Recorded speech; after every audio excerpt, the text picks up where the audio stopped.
আমি আজকে একটা নিরামিষ সবজি করছি, পাঁচমিশালি সবজিও বলতে পারেন আর নিরামিষ সবজিও করতে পারেন।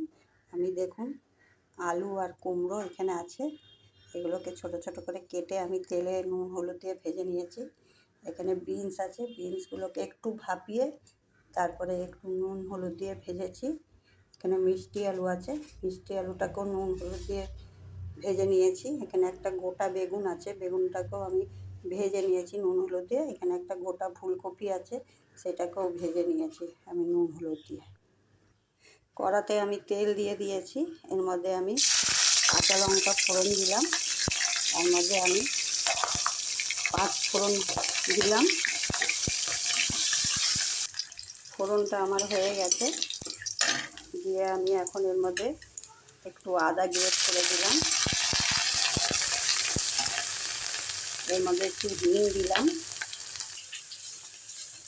আদাটা দেওয়ার পরে আমি এখানে 3-4টে ছোটো ছোটো টমেটো কেটে দিলাম।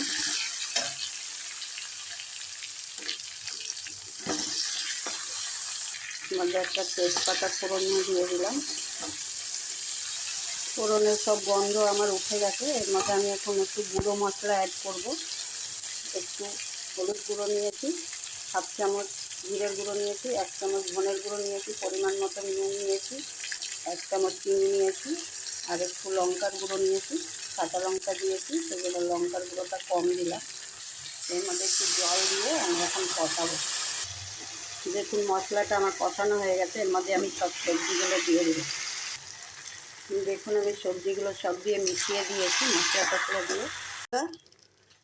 আমার নিরামিষ তরকারিটা একদম হয়ে গেছে, আর এই সবজিগুলো সব আমার একদম নরম হয়ে গেছে। এটা ভাজাতেই আমার হাফের বেশি কুক হয়ে গেছিলো।